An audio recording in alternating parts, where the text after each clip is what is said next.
Murphy's Law. How many are having a great time in spite of that? Say aye. Fantastic. Please grab a seat. Well, we got the warmest days with no wind, which is very, very rare here, especially on this side. And as you know, last night what happened to our air conditioning, so we, fortunately, with God's grace, normally have a program going on here called Life Mastery. People come here for 6 days. Somebody bumped into some of those people before they left here. You see them flying pretty high. They've gone through a process that allows them to focus on their body, their mind, their emotions, their relationships, their finances. But the whole week really is kind of a seduction because we bring them in to transform their body. And while they're here during that time, they eat nothing. They go on a fast. Now, it's not a total fast where your body breaks down. There are all kinds of fasts. But we give them essential oils and we give them certain fundamentals, and they do Libby's or colonics if you're familiar with that. And they haven't eaten for 4 or 5 days, and stuff is still coming out of their system and going, where has this come from? Who's been through Life Mastery and knows what I'm talking about? And the first day or two, they're miserable. Anybody know what makes them miserable? Are they really hungry, yes or no? No, because their body's getting their needs, and about the second day in, they realize they're not hungry. They're just pissed. And what is it? What is it? What is the part of them that's making them pissed since their physical needs are truly being met? In fact, what happens about the 4th day in, 3rd day in for most of them? All of a sudden, they have this euphoria. They wake up with causeless joy. What happens is you're no longer driven and controlled by your mind. You're no longer every moment going, I got to eat something. Because after a while, they start going, I'm not really hungry, but I got to eat something. What do you got to eat something for? Because you're bored. Why do you eat something for? Because you're unfulfilled. Why do you eat something right now, even though you don't need anything? Something to do. Because when we're left alone with ourselves, without enough stimulation, running full tilt, then we have to actually start asking some other questions that we're trying to hide from. Because they're big questions, and for some people, they're scary questions for most people. And until you break through that process and you get beyond your fear, and the interesting thing about fear is what we're afraid of is not really that bad. I would say, fear at least has a resolution. You're either afraid and you're right and you deal with the pain, or you're wrong and you don't have to be afraid anymore. It gets done. Anxiety never ends. The number one emotion that people in North America have, by the way, all the studies, is anxiety. Because anxiety is that dull thing that's eating at you all the time that you want to avoid by staying busy. And this experience this week is a different kind of detoxification. That one's physical, but you can't separate the physical from the psychological. And when they get beyond that, that's the euphoria you saw when they're leaving, out of their mind, greatest week of their life. Who would have thought not eating and, eliminating things out of my bum would really make me this happy? But it does. You talk to anybody there, it's life-changing. You talk to them 10 years later, it's life-changing. They develop a regimen usually to give them a little balance at least once a year to make that happen. This experience, for some of you, I know this is not a new experience because of this being an opening. Many of you are obviously not just initiates, but you're real, blessing givers that have been here for some time, or coordinators. But I was thinking last night, this is a very different experience last night. It's not how the university will normally start. It's because it was the opening ceremonies and the auspiciousness of that and that process. So going late, doing all the things we're going to do there, and of course dealing with the logistics that were there. But if you're new and you're not someone who's socially conscious in your mindset, if you're more of an achiever or not as socially conscious, you might at this stage really be wondering what you got yourself into. Oh, I see a few of those. There they are. It's like, what the hell was that shit last night? Because normally we would introduce you more gently, as we're going to do this morning, by starting with the pragmatic part of your life and really just showing you those areas. Because for most of my life, that's been my focus is, be that Trojan horse. Meet people where they live. Trying to influence somebody with what you believe, in most cases, a waste of time, especially if what they already believe is a conviction. The best way to influence somebody is know what already influences them and meet their needs. And if you do that, you develop a different level of trust than if you just say stuff or if you're just enthusiastic. And some people, by the way, think that's what I am. I can remember, for example, in the very beginning here, when I first, went to India. I went to India when I was 21 years old. I went to go to a place called Ganesh Puri, and I met a really amazing man there who I had tremendous love and respect for. but I wasn't moved physically, physiologically. There wasn't a shift in me. There was just this incredible respect for this man. And I didn't go there either because I really wanted to go there. I went there basically to kind of take care of some business, and somebody else who was a big, follower of this man was my business partner. I thought they were going to go off the edge. That's why I went, really. But I was really touched, but not transformed. When I went to this time, really to see what I could do, anything else I could do to try and save my wife's life, I wasn't looking for something. But that's when you often get interrupted with what you need. And so I say that because if you're one of those people that's kind of wondering, I think I should, the mind loves surprises, doesn't it? How many love surprises? Say aye. Bullshit. You love the surprises you want. You have the surprises that you kind of hope happen, and they do, and you call it a surprise, and you're excited. But we don't like surprises that we don't want. Those are called problems. Those are called challenges. And yet, do we need those? Yes or no? Well, you better believe it, because that's what makes us grow, which is one of the core essences of life, one of the core human needs. So maybe first what we should do is kind of give you your mind some expectation that's more aligned with what we're going to do. Two people came here that I just met recently, and when they arrived that morning, first thing is, tell us what's going to happen. And we went for 2 or 3 hours of conversation about different things, but it was like, what's going to happen? We always want to know what's next, what's going to occur, how we can prepare ourselves. But also that creates an expectation. Then if it isn't met, how do we usually feel? Unhappy. How many have ever had an unmet expectation and been pissed off about it? How many have had this happen more than once in your lifetime? Say aye. How many think it'll happen in the future? Say aye. How many still feel it's intelligent to expect like crazy? Say aye. But we still do. It's the nature of the mind. So as long as the mind's engaged, let's give it some hope or some sense of what we're going to do. This program is not my program. This program is designed by Bhagwan. But when I met Bhagwan, we created this incredible connection. When I first arrived, I'll never forget, I came in the room, and I now had 3 or 4 days of experience. And, I'd already had the experience of the transformation of Sage. I had experiences that blew my mind, that as a pragmatic guy, I would have gone, that's foo-foo. They're not really doing this. They're making it up. They're hypnotizing themselves. So I knew the impact. And when I came in, the first thing he said is, we've been waiting for you. And I looked at my watch, and I'm on time. I want to be respectful, right? He said, no. He said, for years. And I said, really? And then he just went on about this whole prophecy and talked about how he had watched the films. How many have been through Date with Destiny? Some of you, yeah, quite a few. Wow. Well, that's where I know many of you probably came from, had your first experience of the blessing. Well, he got to watch some of the films and some of the work I've done with people who are going to commit suicide, a child and adults and other people. And then he had all these people that had been within the movement, came to talk to him and so forth. And he said, I watched those films myself. He said, but more importantly, I experienced your presence. And he said, you can help bridge between the Eastern and Western. Because that's the challenge many of you are going to have this week.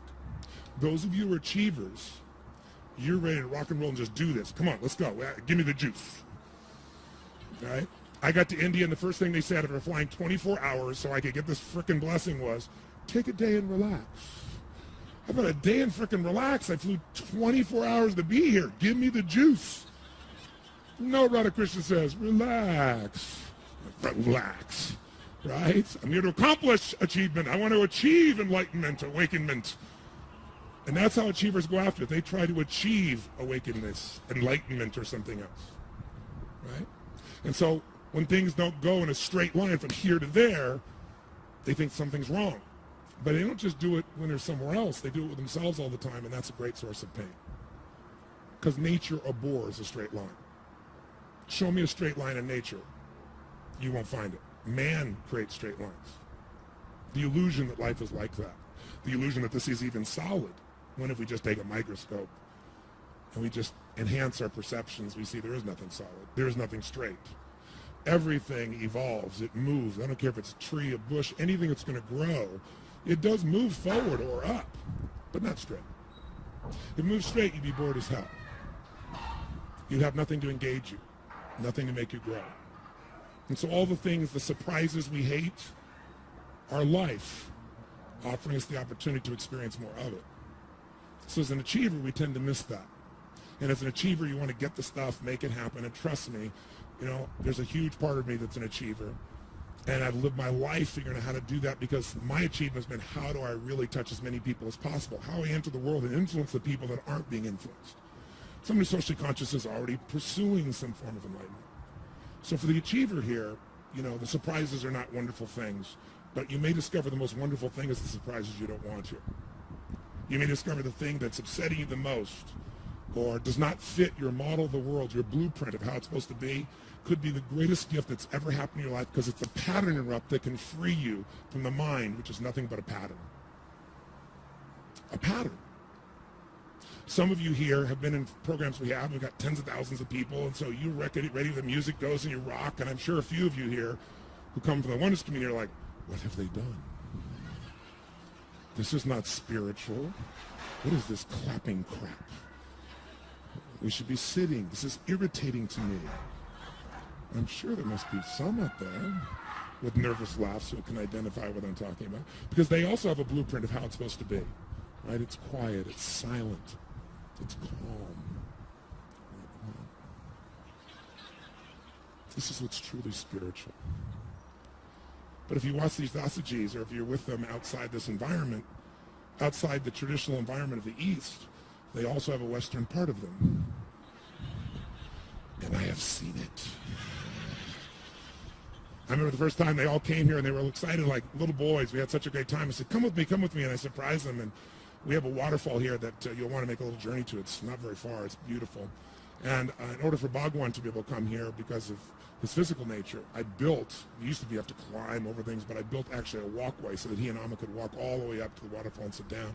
So I took him with this walkway, and I took off my clothes and jumped in, and they all looked at me like I was insane. And then all of a sudden, I think it may have been Uttama, right? Because, of course, he's the one, the universal one here, the awakening one here. I think he jumped in next, and all of a sudden they were all in the water and were soaked and just laughing and splashing and screaming.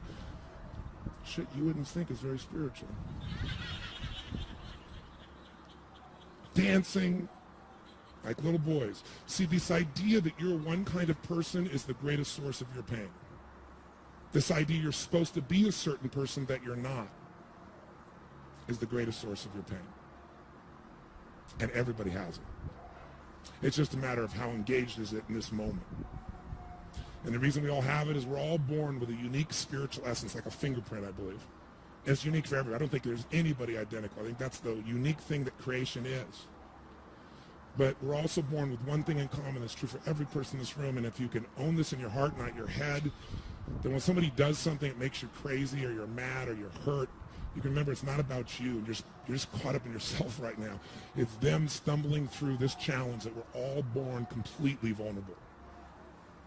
There's not a person in this room who isn't. I don't give a shit what you've accomplished. I don't care how spiritual you are. I don't care how much you can channel the blessing. You're vulnerable. So am I.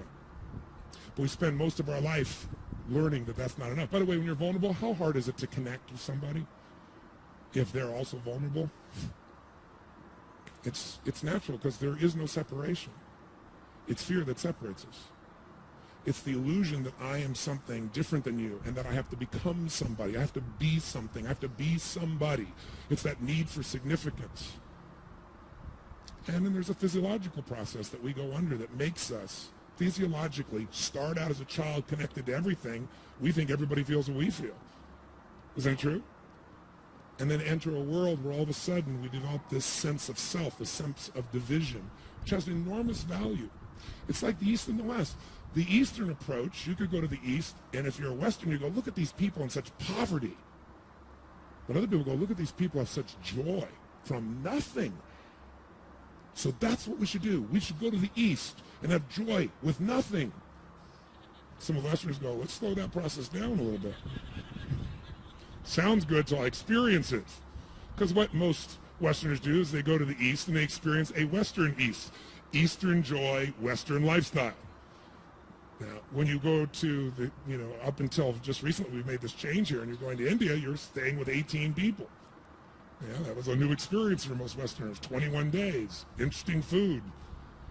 And if you have any complex of starting on time, this has been the most magnificent schedule you'll ever experience compared to that. Right? So it's a rough mode. But celebrities, influential people, of course, got a little different experience, but it's still a different experience. The point is, you're going to find that what Bhagwan believes, and this is what he shared with me, is the East is not right, and nor is the West. He said the beautiful thing about the West is people's creativity, their resourcefulness, their ability to use the mind to serve the greater good of humanity. to produce, to make happen, to create a greater quality of life materially, and for someone to engage their resources. It's extraordinary what the West has created. Bhagwan. He said the East has found a way to reconnect with the oneness. And as long as we're a physical incarnation, you must do both. And the illusion that one is spiritual, one is not, is nothing but your old model of the world, your old blueprint of trying to find a way a long time ago when it wasn't enough to be vulnerable. When vulnerability equaled what? Who knows what? Pain. We all experience pain. And the reason is we lived in an environment where we were completely dependent upon another human being for our survival. Isn't it true? So that person had what we call love us. When you love somebody, what will you do for them? What? Anything. Is it a trade?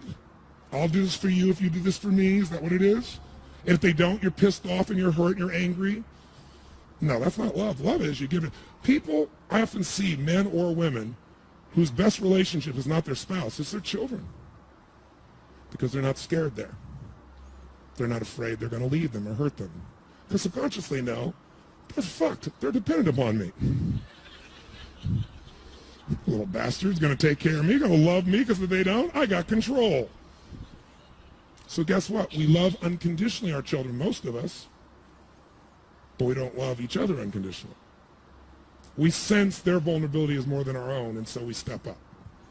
We don't sense that in our partner because of the words they've used, or the way they use their face, or the way they touched, or they said something that broke the rules of the game, like that word I just used.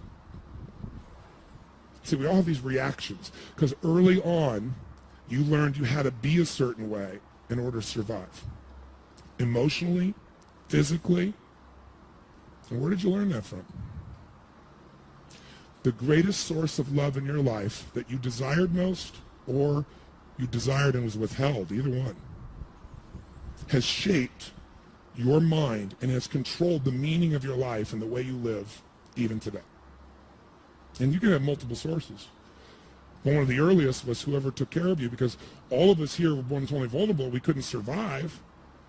So someone took care of us, even if you don't think they did a good job, and if you don't think they loved you. They did. And they loved you no matter what you were like. If you were born, and you looked like a lizard, you were still loved. It's true. Fathers go, that's a lizard. Mothers go, no, that's our child, right? Why? Why do all mothers think their child is beautiful, don't they? Tell me a mother. They show this child with one tooth sticking out, and face here, drooling, fat, beautiful. Why? Because they're drugged. They have oxytocin, a natural drug in their body that makes them love this child, even though they look like a lizard, beautifully. Real love, like give anything to that child, survive for that child. There's a cat walking around here that obviously has been really hungry, and she's nursing, and you can see she's skin and bones, but her child is totally plump. It really touched me. I was looking there going, wow, isn't God, isn't nature amazing? That's love. You don't have to sacrifice for love, but sometimes you do. Not always. The point is really simple. You learned at that stage that you had to do what to be loved as a baby. When you're a brand new baby, what do you got to do to be loved? What? What? Nothing. Nada. Squat, zip, zilch. Nothing. You spit and you're loved. You poop in your pants. Oh, green poop. That's cool. Right? You burp. It doesn't matter what. You scream. What do you got to do to get what you want? Anything. Make some noise, coo, anything. You do enough of anything, it's going to come together. But you know where we always, everyone in this room, every human being I've ever met, and when you understand this, we all are vulnerable because we all still have fear. And the fear started one day when that game stopped. Not completely, just stopped. Unconditional love stopped. Because one day that oxytocin wore off. Because any healthy mother, biochemically healthy, cannot leave their child unless they have a biochemical shift in them. So it's a fact. Men get oxytocin too when they have a child. Not as much though. Men can leave. A biologically balanced woman cannot. But there is a stage when that wears off, and suddenly you do all the same things and you don't get unconditional love. You get someone yelling at you or smacking you, or the very worst thing of all, you get ignored. And that's a scary moment in your life. It's when fear enters your life, and that's when the two fears we all have show up. We all fear that we're not enough, because suddenly I was enough, and now I'm not getting any attention. I'm not getting survival. I'm not getting love. I mean, if a baby isn't physically loved, any doctors in the room, what happens to them? They develop something called what? Failure to thrive syndrome. They physically die if they're not physically loved and touched. This is how desperately we need love. It's a spiritual cyclic source of life. And then all of a sudden it's gone, so what does a baby do? You figured out a way to adapt. Maybe you screamed louder, that didn't work. But if you try to do something and you fell down, every mother knows the difference in that cry, don't they? Bam. And she comes running. And if they come running when you're hurt come running, hurt come running, hurt come running. Oh, brain goes, I know how to adapt. And now they're 40 and they still got a problem to get their friends around them all the time. They're always a victim. How many know what I'm talking about? Someone else that you know. Right? Or if no one comes, what does the baby do? Maybe the baby tries to, for the first time, wants to be connected, so the baby wants that connection, that oneness again. So the baby starts to try to crawl, and someone goes, oh my God, look at, Kathy's crawling, Charlie's crawling, oh my God. Everybody comes, all this attention, boom, what happens? An achiever is born. In that moment, I always figure out, what do I need to do so that people know that I'm enough and they will love me? Who knows somebody that you could relate this to? Somebody else, I know somebody else.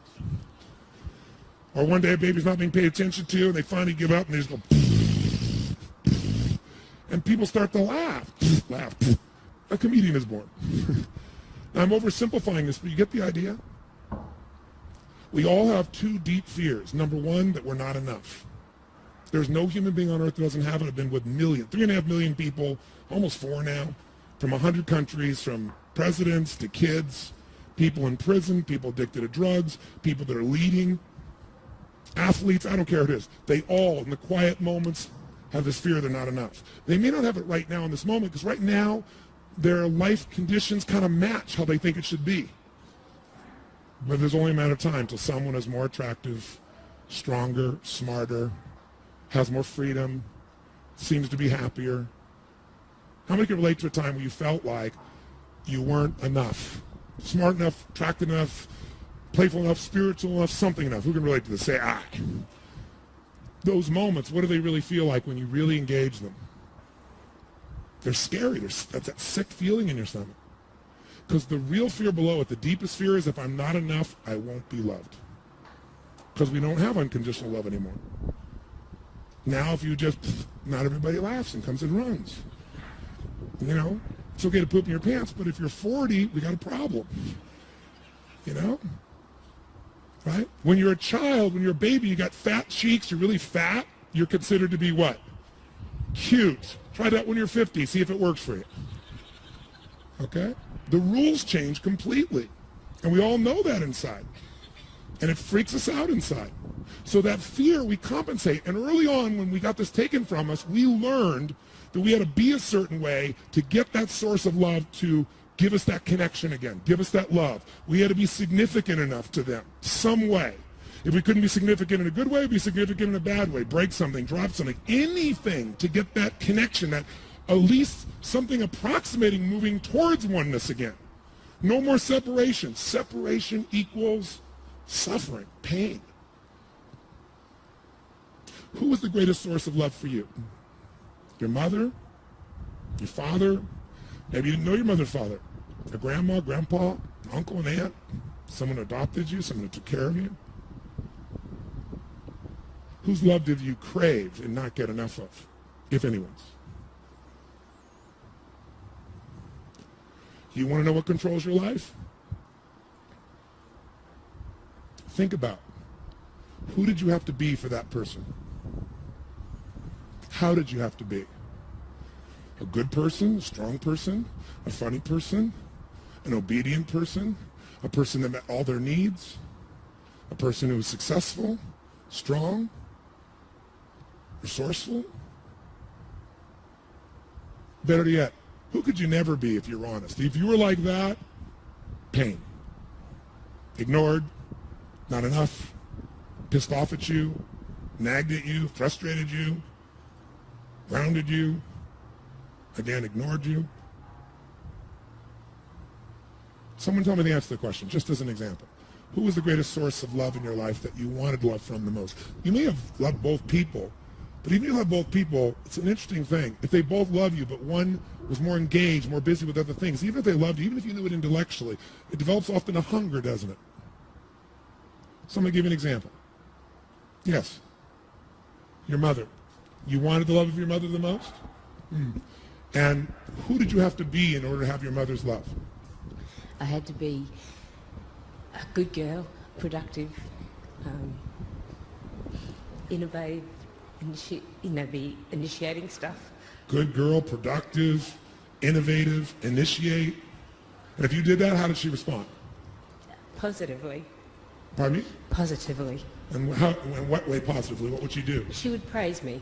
Mm-hmm. And tell me that I was a good girl. Tell you, praise you, give you attention? A little. A little. Did you hear that? Did you hear her voice on that? A little. Because what you see here is there's still that hunger even today. Who could you never be for your mother?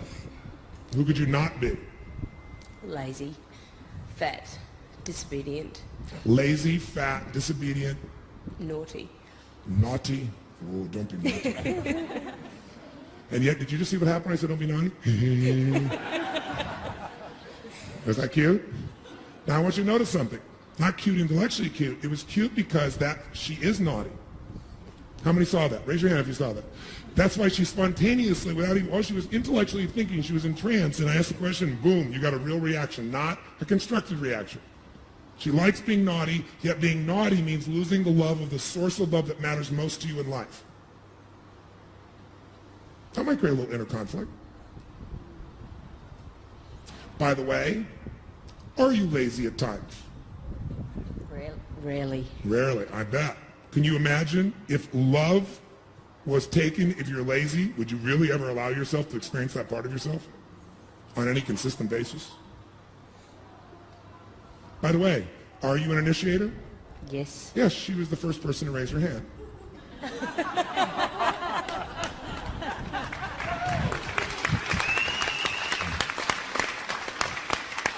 Are you innovative? Yes. Yes. Are you a good girl? Mostly. Do you hear that nice little conflict going on there? Right? Are you overweight? And I'm not saying this in a harsh way, because what you have to know with me is I want you to get to the truth. I have zero judgment. I'm here only to serve you. But to do that, you have to go to the truth, even if you don't like that in your rules. How many follow what I'm talking about? If you know me, you know that I'm not here to hurt anybody. Are you overweight, though? Yes. How's that work for your mom? It doesn't. Is it a source of conflict? Yeah, it does. She feels, her words to me is that she's felt like a failure because I'm fat. She feels what? I'm sorry. Like a failure because I'm fat. She's a failure because you're overweight. I don't know that fat is accurate or not. Maybe it is. I don't know. That's for you to decide. But you're definitely overweight. Your body's not being served 100% physically. By the way, that might create a dynamic inside that if you know there's a point you have to be a certain way, a certain way, a certain way, and it's so stressful, you might eat as a way to get out of that state. Because when you eat, it immediately changes what we call your physiology, which is, by the way, what we're going to do here in a different way without a downside, with a blessing. So it's a way to try to get out of those internal battles that can't be resolved. How much do you want love, my friends? I don't know about you, but I would die for it. That's why I do what I do. I used to get up on stage because I'm such a lover. I wanted to give every ounce, and I thought if I sacrifice enough, this is my blueprint, you sacrifice enough. I learned this from my mom. If you sacrifice, if you hurt, if nothing works, if you get nothing, and you keep doing these things for me, then I will know you really love me. You weren't just saying it. But I'm such a love bug. I didn't just want my own. I wanted the whole world because I was hungry for it. Very hungry. And so I found this cool thing. I found a way to help myself, and my friends saw what happened to me when I was a kid. I'm talking 15, 14. First thing was reading Losing Weight because I was overweight and always small. 5'1" in high school. First year in high school, true story. I'm now 6'7". I tell the difference is personal growth. It's true though, I grew 10 inches in a year. I had a tumor, it's a different story. Tumor I was even unaware of, pituitary tumor in my brain made me grow 10 inches in a year. But the point of the matter is, my friends saw I lost this weight and they asked me, and I wasn't, a popular kid of my little buddies, and None of us were really that popular girls, and I was always the girl's best friend. I hated that shit.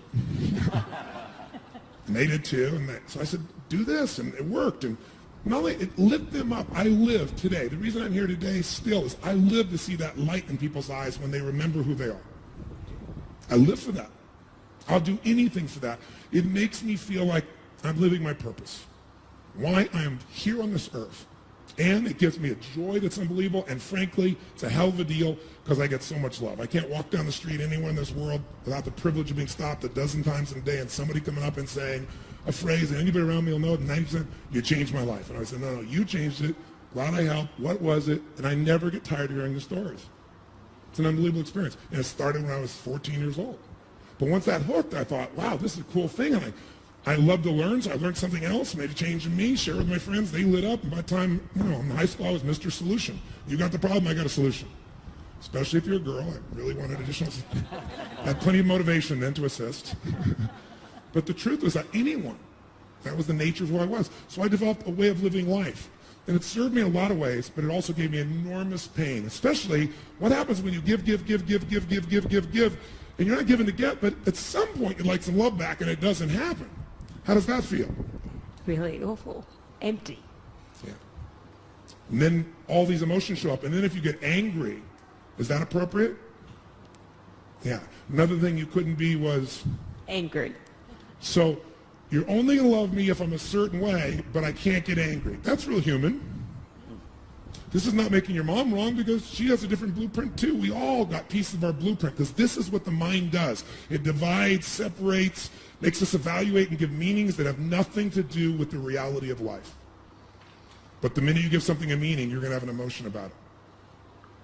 This is wrong. Pisses me off. This is hurtful.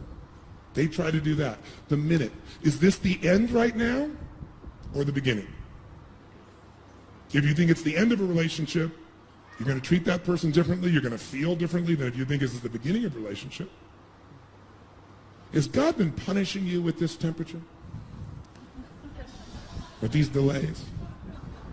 Was God challenging you? Or were there gifts that you have found or have not yet found? Whatever the meaning is, it's the truth for you. Because once you make it, you feel it. Once the feeling happens, biochemical storm takes over, pleasure storm, pain storm, but some storm. And then your behavior comes out of that. And then that gets evaluated. So we're all born in this unique place, and we all learn there's a way we need to be. And by the way, we work hard to be it because love is survival. Remember, baby's not physically held, they die. Love is survival. Love is life. Love is oneness. When you are totally in love, you disappear. Isn't it true? People talk about meditation. I never was interested in meditation. It's a meditation. Well, I get up and I'm with somebody I love and we're going back and forth and you're helping somebody. That's my meditation because what happens in meditation? Same thing as in love. When you're totally in love, the first thing that happens is time disappears. True or false? True. Isn't it true? Even if you love what you're doing, time disappears. If you love who you're with, time disappears. If you're loving the experience, time just doesn't seem to exist. Time flies. How long's a long time? A minute, an hour, 6 months, 20 years? Depends on whether you're enjoying it or not, right? A minute can feel like an eternity. Hours can go by and go, shit, where'd the time go? It has nothing with the experience. It's the meaning you give it. Meaning equals emotion. Emotion is life. Because everything you do comes from that fuel. Even if you're a purely intellectual creature, you're still evaluating what will give you pain or pleasure at some level unconsciously. But the weird thing is, we're running all this off a system that got designed a hell of a long time ago. And it can't possibly be all of you. And here's where the real problem is. We feel alive when we no longer feel separate.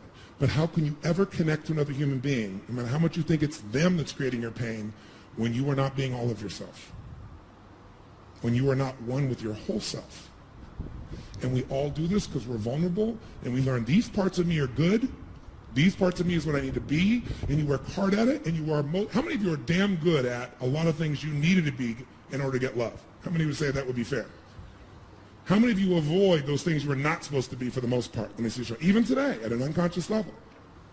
Isn't it interesting? Even today, 21 years later, man, 30.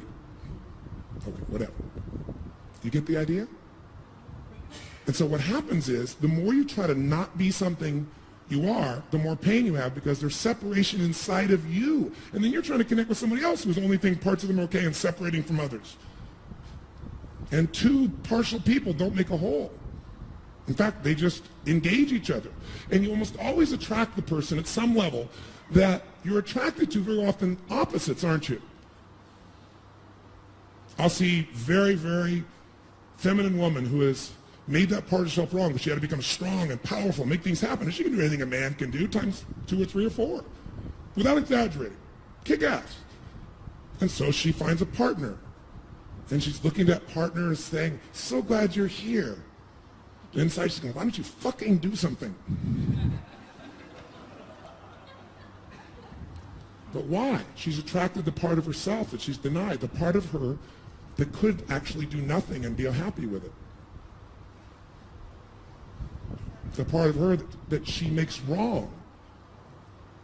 Or maybe it's not your intimate partner, maybe it's your son or daughter. You're an achiever, right? And so you want a child, a boy or a girl who's going to be this incredible achiever, and they sort of do it because they want your love, but they just don't seem to have the same fuel you've got. They're not as driven as you, are they? Oh, good guess with you, sir, wasn't it? And it makes you freaking crazy. What have I done wrong? Why does this child? It's because I spoiled them. No, it's because you've not accepted that part of you. You don't have to do nothing, but if you could get over the reaction to it, if you could get comfortable with that part of yourself, you'll see a change in that relationship. More importantly, you'll see a change in you. It's like God or the universe is always trying to send you whatever part of yourself you've denied. And every human being we meet is there to bring us back to oneness. And ourself first. If somebody, I'll tell you what makes me crazy, because my whole model's about giving, right? Gotta give, give, give, give. Who do you think makes me crazy? People that take advantage of people. I want to kill them. My big heart comes out. Kill them. How can they do this? How can they be so abusive? How can they be so hurtful? How can they do this? Well, it doesn't match my model of the world. And for a long time, guess what? How many of you have a model like this where you have to always be the giver? Like, go to dinner, even if you have no money, you're paying for the meal, or you're always trying to figure out, and you always try to make sure you give more than you get. Who fits this model? Yeah, several of you. So how many of you have found you attract people that are more than willing to take you up on this offer? This went on for me for years and years and years. And finally I went, it's not them. There's a lesson here. So at first I thought the lesson was avoid those kinds of people, have more perception, right? Or you don't do business with them. Certainly they're not my friends. But one day I figured out, what my problem is? My problem is I really am a person that's taking, because I'm taking away the opportunity for other people to give. But see, I had to give to get love, and now I'm proud of that. I'm a giver. I love that part of myself. But to always do it every moment, it's out of balance. So do I have to become a taker to balance myself and be one? You don't take the behavior, you take the energy into yourself. And what the lesson of that is, someone who can do that can receive.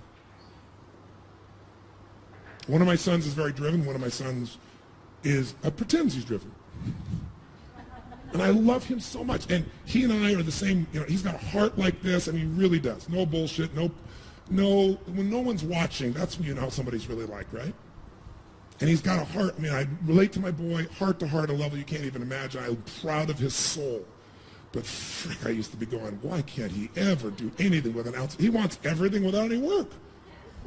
Me, I work 1,000 times harder than I probably need to, so that I know I've done everything humanly possible to make this occur in the most incredible way. And anybody who knows you, when I'm done with this day, I'm done an event, been on stage 50 hours in a weekend, and people are out of their mind. It was the greatest experience. The first thing I do, I'm sitting down with my creative team with a tape recorder, and okay, what worked so I can figure out how to keep it, use it, what do we need to make better? I'm relentless in that way. My son is not. What gift does he offer me? I really had to work on this one. It's obvious. He knows how to just hang. And for oneness, I had no such experience in my life. None. That was the most profound thing. The first time I experienced it, I didn't move for 45 straight minutes. It was like, this, my wife said, this is a miracle.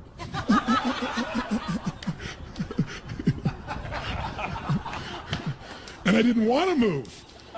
I didn't want to do anything, and I was so filled with joy, I couldn't breathe there. It was just like overwhelming joy. I reclaimed a part of myself.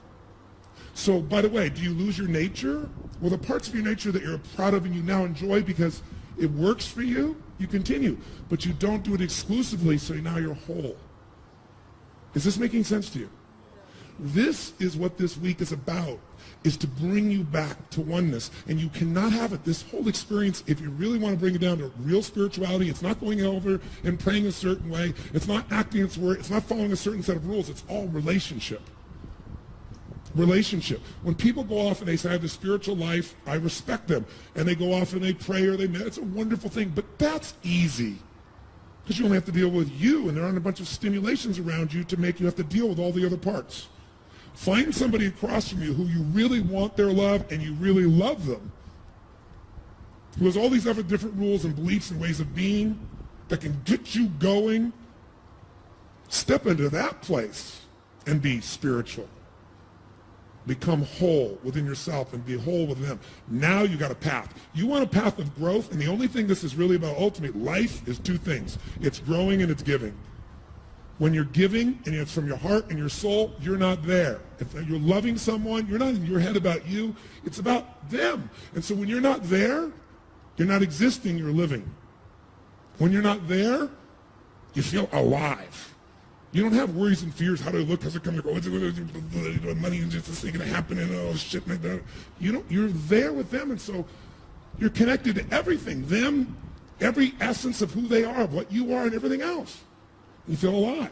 And if you just go to that state, some people, when we first started doing this with some of my celebrity clientele and business people and a group of our platinum partners, we had a first session. It was amazing. We came back with a second session. The first day was mind-boggling. People just sat around. They were pissed off if they had to do anything because they wanted the new drug. They wanted to get their blessing. You know what I mean by that? What's going to make me feel so euphoric instantaneously? It's not about going and getting a blessing and feeling euphoric, although you're going to experience that. Some of you each day, different ways, some of you more days than others. Some of your mind will be trying to compare to the one before, and this will be as good until you finally surrender and just experience what is. But I'll tell you what's really interesting. The purpose of this is to get to a place where you have an insight, you have an experience, you have a unification with yourself. If all you have is a state, you can do that with drugs or alcohol or food or sex, and those are all wonderful things in different uses in different ways. In the right context, the right environment. This is a tool for you not only to feel this euphoria, but while you're there, to begin to have experiences that connect you to the truth, the real reality. If you use it that way, then you have both the joy, the euphoria, the connection, the experience, and you have the growth. And if you grow, you have something to give. When you have something to give, you're back alive again. How many see what I'm saying here?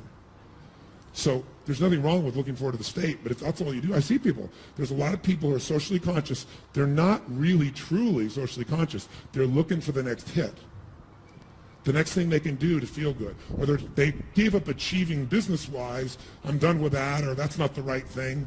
What they're trying to do is achieve enlightenment, like it's a goal. This is not a goal. It's life. So the journey of the next few days, you're going to go through an experience of an eightfold path that can help you get out of suffering, which most people say, I'm not suffering.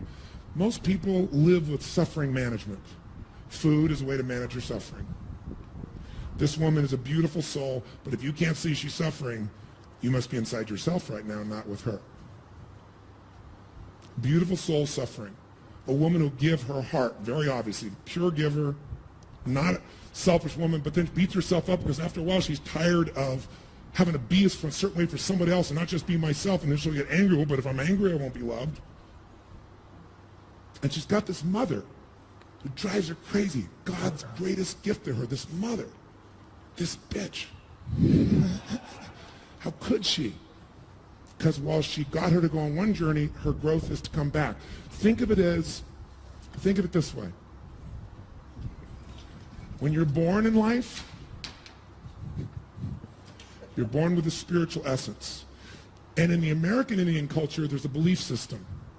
And there's that life's path looks like this. You're born with this essence, and then because of a variety of outside sources and your vulnerability, you start the path of life. And as you walk life's path, and you keep walking and walking, going through and responding to life's experiences, you get further and further away from your essence of who you really are, and more unhappy as decades go by.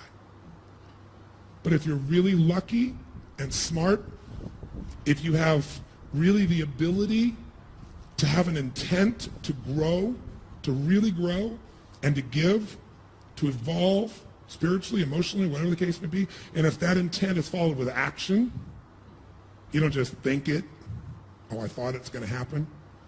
Thought is energy. Focus is energy. But it takes physical action as well. I got to do something. And if you're lucky and you have the third piece you need, some divine grace. All of us have had it sometime, if we noticed. And if we notice the divine grace and we appreciate it, it expands. If those things happen, we have a lucky moment in our life where we have an awakening. And in that awakening, guess what happens to our life path? We reverse it. And we spend our life going back closer and closer and closer till we arrive back at our essence. And the way that's going to happen is going to be today in this morning session, getting you clear about what is controlling you. If you want to influence someone else and you're a leader, a mother, a father, a friend, a business person, I don't care what kind of leader. Someone who's got influence. If you really want to influence people, you have to know what already influences them. If you want to influence yourself, you better know what influences you already. So I'm going to show you a model for that. I'm not saying it's the right thing. It's a photograph of life, but I think you'll find it useful. You can judge. Give you a few tools. And then I'm going to give you another tool that'll help you kind of evaluate why at different levels of consciousness you look at life so differently. How many have known somebody who's a certain way and you realize, and then they do something one day and you're like, what? Where did that come from? Who's had this experience before? I'll tell you where it came from. Same way where her love comes from life, the anger, the joy. Can you be spiritual and still be dark? Yes or no? Can you be funny and still be sad? Can you be spiritual and sexy? Can you be quiet and loud? Did you notice how few people said that time? Did you hear that? All the assumptions we have are where our pain comes from. But we don't want to go into them because A, we don't know how to go. It's overwhelming. I'm hanging on to what I got. So we manage our suffering with television or movies or problems or business or our children. Here you're not going to manage your suffering. Here you're going to experience your suffering. The thing you're trying to avoid, because once you experience it, no matter what the experience is, it'll turn into joy. The thing you're afraid the most, the fear is what's gripped us, not the real experience. And once you get through that, it's like fear doesn't get a hold of you so easily anymore. And you get really happy with your life, and you're not reacting to life so much, because the mind is a pattern, and if we let that pattern take control of us completely instead of us using it, the mind's powerful. Most of you in this room use your mind to accomplish a lot. Who can relate to this? Your mind's, you've really used it well. But also there are times we don't use it so well, and that's where we get the pain. It uses us. So I want you to know what that pattern is. That's what today. And then I won't be with you in this. I'll be participating with you. But there'll be one other session where we're going to go deeper into really discovering all of your personalities. Scary thought for some of you. Exciting for others. With Sage, I've named them all. Because when I first met her, I was like having a conversation. All of a sudden, this other person would show up. I'm like, who the hell is this? I literally, in the first 6 months of it, I named 12 different personalities. So when they showed up, I knew what it was, knew how I could deal with that person effectively. And then I realized I also had a few. Right? But people want to make you one thing, don't they? Because it makes us comfortable, it makes us certain. When I first got involved with Bhagwan and he said, this is what I'd love you to do, and I said, I'd love to do this, and we worked it all out, and so we'll make this thing happen together. It was really amazing. We brought all these people here in May of last year, along with Bhagwan and Amma, and they're all influencers because certain people just feel their position of life can touch a lot of other people. And I feel like much is given, much is expected. That's just my belief structure. You got to give it back. So these people I knew are all good people. I brought them. It's great. And then there was a big convention of blessing givers that was done in Los Angeles. And so it was like a week later. So we all came back, and, you know, Bhagwan asked us if we'd come, and Nanda Giriji was speaking. He said, please come. And he invited everyone to come. Everyone was brand new. And it was the first time it was done in 7 days instead of 21. Now, 21 days, you've suffered more. You've experienced more. There's human needs that are involved in this process, obviously. So I'm thinking everyone's going to be thrilled we're coming, and then all of a sudden I start getting people calling me, and there's some people here shaking their head who were there saying, oh my God, the first morning everybody's pissed off at us and saying, how come you went to Fiji? And then other people said, that wasn't the real process. The real process is 21 days, and I went through the real process. These are these spiritually highly developed human beings, right? And then some of the people, our platinum partners, have become friends with Ananda Giriji, and so he held some seats for a few of them because they were personal friends. And, you know, how come they're sitting in the front row? And then the stories about me were mind-boggling from people I'd never met.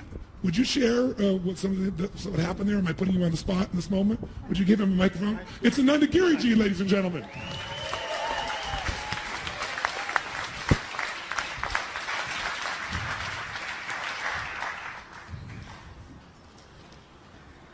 Can you give me a little feedback about like what people said about me and what the reaction was? I'm curious. Yes.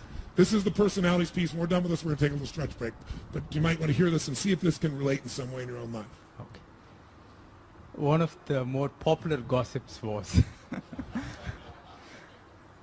Tonyji is here to take over the oneness movement. Yeah. And he's here to steal our contacts. I'll just give you a clue. Ours was a little bit larger database. And said he wants our email IDs, our contacts. And in fact, I was totally shocked too. I said, he needs our contacts. And another person, you know, one person asked me, because I was explaining to them what Tonyji was, what his mission was, and I told them that none of you have ever met him. You do not know what he is. He's a very rare human being. And they asked me, are you not tired of defending Ananda Giriji? I said, no. And one lady popped up and she said, this another gossip. You do not know his past. Yeah. You do not know what kind of a person he was. And then I told her, do you know my past?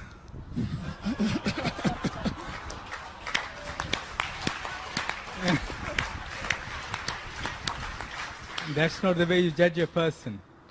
And many things like that, Tonyji. Basically, it's like, primarily it was people who felt they were very important in the moment. They felt they were becoming insignificant. Yes. When somebody comes into the scene who can do much more. And that was the problem they were having with the platinum partners as well. Yes. And any other person of influence. Yes. What was beautiful is Ananda Giriji, I found out about this. I'm hearing all this, and I was exhausted. I hadn't slept, and I was coming to do this program. I wasn't coming for a fee. I wasn't coming for time. Last thing I needed was to fly to L.A. from the part of Asia where I was for 20 hours so I could speak to a group of people that seemed to dislike me, that never met me, not a single one. Right? So when I heard all this, I was honestly feeling hurt and then converting that into anger and going, why the hell am I doing this? And all these people, and I thought, okay, it doesn't matter. I'm doing it. This is what I'm made for. And I came in, everyone was quiet, and they, you know, like this. And I never walked in the room. It was quiet, and everybody's like praying, like I was uncomfortable, you know. Please sit down. And I started out by saying, I understand some of you have some concerns about me. And the whole room was like, and then within about 15 minutes, we had everybody laughing, and they got that. I didn't think I'm so full of it, and I'm not here to take your job. I just want to support. And eventually, and then people came up to both Sage and I. They also had tons of stories about Sage, which was very fascinating. And we had people come up crying and apologizing to us, but it's this thing that we need to be a certain way. And if someone else is being something we're not, then it must be wrong. And a lot of them was because my silly infomercials they've seen through the years, so they think, you know, I'm Mr. Motivator. One person said, I don't need motivation. I said, that's obvious.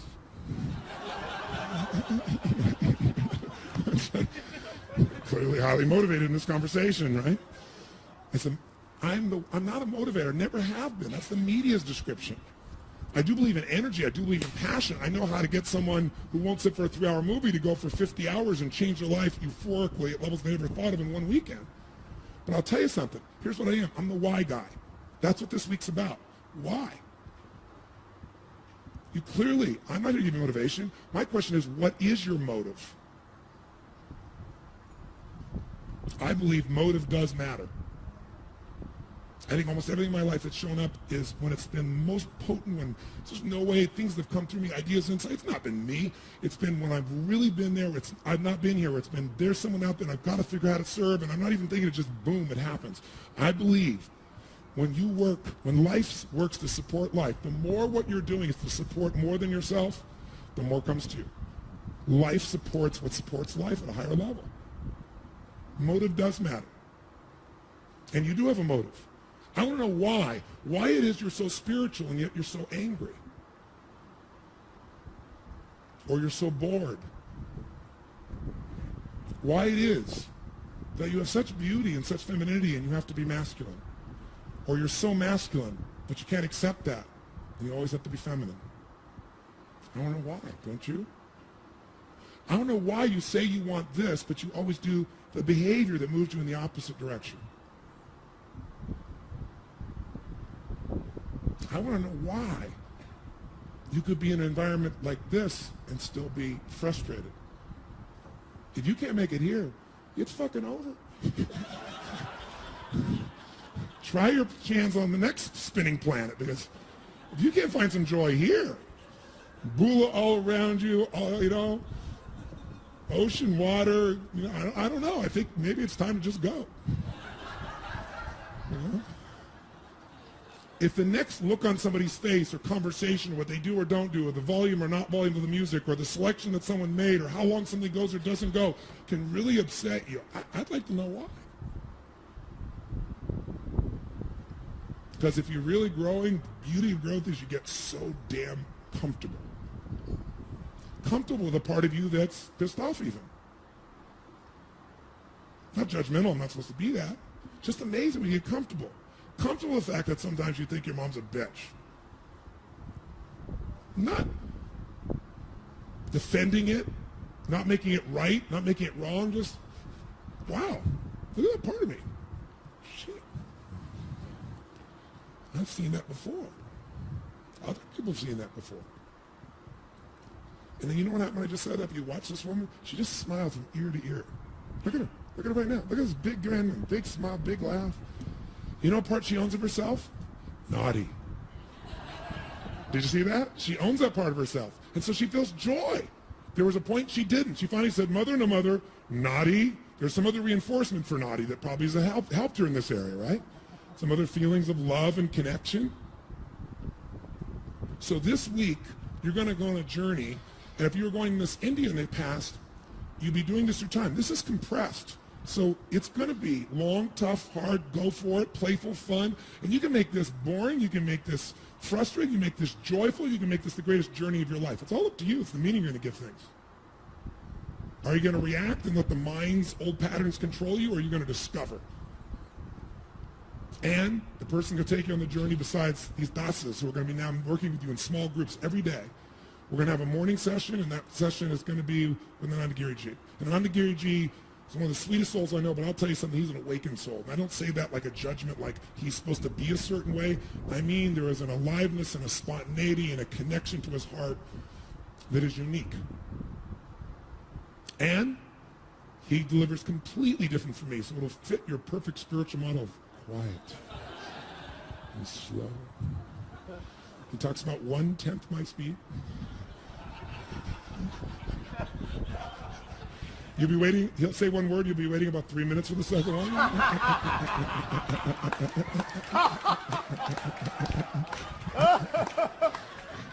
But it's 3 blissful moments, that's the good news, right? And people going to India don't have that experience because Ananda Giriji's life, like my own, is traveling the world to open people to the first steps of this so they can begin this journey. So if you're fortunate to spend time with him, it's amazing. He's going to be here with us today. And then after today and tomorrow, we'll start this program, which is a multimedia program with live process and facilitators, but little chunks that we can keep under control. Because I had no idea what I was going to say this morning, so it's different. With video, we keep me under control. And him too, trust me. We both can extend the experience of time. It's one of the reasons I love this man so much. And I see in him, and I love in him things I never loved in myself. Because I love him so much, I love him in me. Same thing with my wife. The very things when I first met her like irritated the hell out of me because I loved her. I learned to love those things. Interesting, when I loved those things in her, suddenly I was like so much more comfortable with me because I realized those are parts that I've tried to never feel in myself.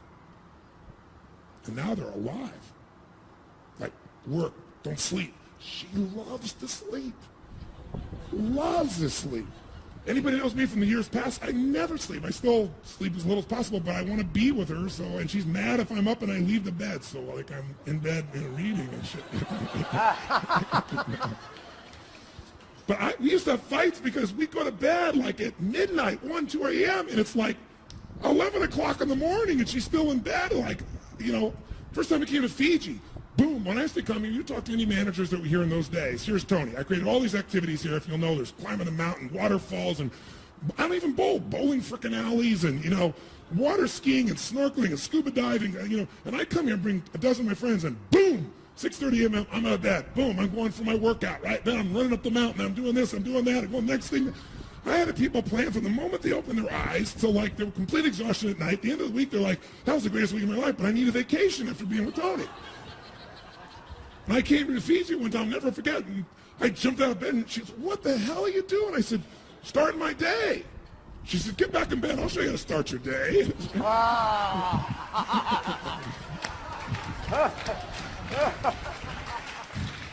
She goes, but we need more sleep. But now I'll do that. It's still not where I go first, truthfully, but I used to be angry, frustrated. I felt like sleep when you're dead was my approach. But my wife loves sleep. She'll take 10 hours sleep and be quite happy about it. And I adore her, so I love that, so I can do it. Me, work, work, work. She loves to do nothing. She's also, I mean, this thing on the hill will never happen without Sage. She got people do things. We've worked we were doing 3 different cycles of things simultaneously. I'm never going to do these 2. She's doing these 2. It's been unbelievable. So her ability to be productive with that, but she's the only person I know who can own that part of herself and then own the part to just completely let go. And those experiences are beautiful. I went on a trip. Last example, and I'll give you a little stretch break here. I went on a trip with a group of friends of mine, and one of them had just become a friend. Now he's been a friend for 18 years. And you know, you meet certain people and you just connect. And it's like you don't even know them, and you feel like you've known them forever.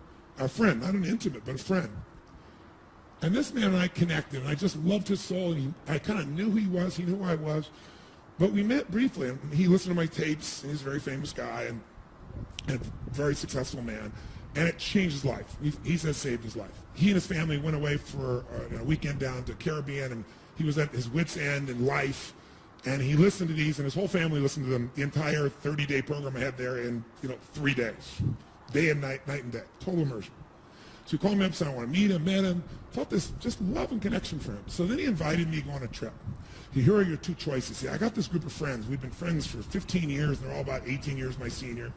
And they're all the best of what they do in the world, all kinds of things. Entertainment, business, sports, etc., finance.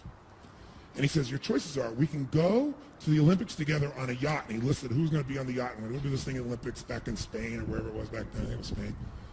He said, or we can go down the Grand Canyon for 2 days, climb up and down, and we'll live in tents, and we'll do this and this and this and this, right? Now, I like the idea of the Grand Canyon, but I was physically burnt out, so that filter state changed it.